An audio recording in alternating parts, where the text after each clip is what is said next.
Have you ever sabotaged someone you loved because you couldn't stand watching them fail? Because I switched the price tags on my best friend's paintings, and I'm the reason his art career never started. Marcus had been painting since we were kids. I'm talking serious painting, not hobby stuff. He'd spend entire weekends in his garage studio, mixing colors I didn't even know existed, working on these massive canvases that somehow captured exactly how rain looks when it hits hot pavement, or the way morning light cuts through his grandmother's kitchen window. I've known him since middle school, and I'd never seen him as passionate about anything else. Not sports, not girls, not even the engineering degree his parents pushed him toward, just painting. By the time we were 25, Marcus had been working his day job in tech support for 3 years, saving every penny for art supplies and dreaming about his first real gallery showing. He'd talk about it constantly. How he was going to price his pieces, what he'd wear to the opening, which paintings he'd hang where. It was sweet, honestly, and completely delusional, because Marcus's paintings were. Not good, I mean he had passion. He had technique in some areas, but his work looked like someone trying very hard to be profound without having much to say.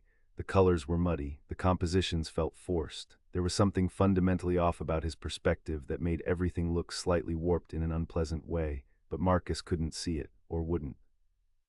He'd show me his latest piece with this glow in his eyes, asking what I thought, and I'd nod and say something noncommittal like, "You're really developing your style." What else could I say? That his dream was built on self-deception, that he was wasting years of his life on something he'd never be good at. 3 years into his saving plan, Marcus finally got his shot. A small gallery in the arts district agreed to give him wall space for a month. Nothing prestigious, more like a coffee shop with pretensions, but Marcus treated it like the Louvre had called. He spent weeks selecting his best 15 paintings, had them professionally framed, wrote artist statements that made them sound like they contained the secrets of the universe. The opening was on a Thursday night in September. Marcus had invited everyone he knew. His parents, coworkers, college friends, neighbors. He rented a suit, had business cards printed. Spent his last $300 on wine and cheese for the reception.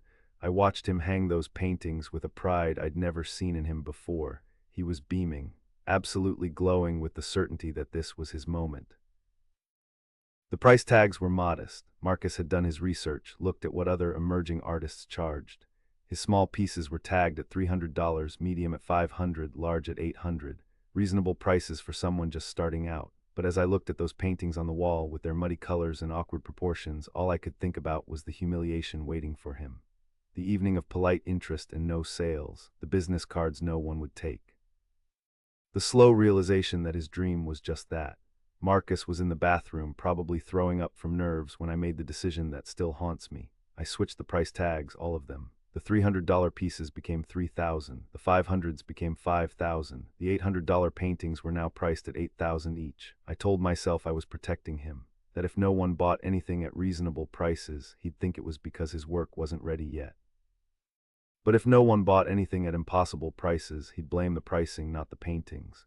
He could walk away thinking he'd aimed too high instead of not being good enough. The opening was exactly what I expected. People came, they looked, they drank the wine. They stood in front of Marcus's paintings making the kinds of faces you make when you're trying to find something nice to say. But when they saw the prices, those faces changed. Instead of polite disinterest, there was shock. Some people laughed.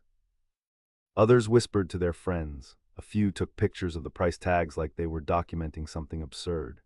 Marcus spent the entire evening explaining that there must have been some mistake, that he'd talked to the gallery owner, that these weren't his prices. But I watched the confusion in his eyes turn into something else. Shame, the kind of deep, burning shame that comes from being made a fool of in front of everyone you care about. He never asked me directly if I'd switched the tags, but he knew. The way he looked at me that night, and for months afterward, told me he knew exactly what I'd done and why. Marcus didn't paint for 2 years after that, said he needed to focus on his career, save up some money, find a better studio space. But I knew the truth. I'd killed his confidence so thoroughly that he couldn't even pick up a brush without remembering the laughter at his opening night.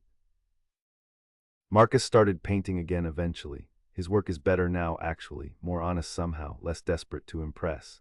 He's had a few small showings, sold a piece here and there. Nothing that would let him quit his day job, but enough to keep the dream alive on a smaller scale. He never mentioned that night to me directly, and we're still friends, though something fundamental changed between us.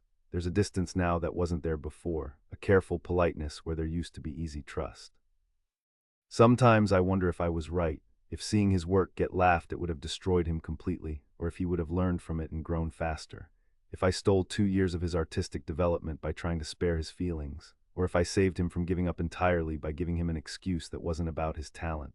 I tell myself I was protecting our friendship, that watching someone you care about fail publicly is harder than letting them fail privately.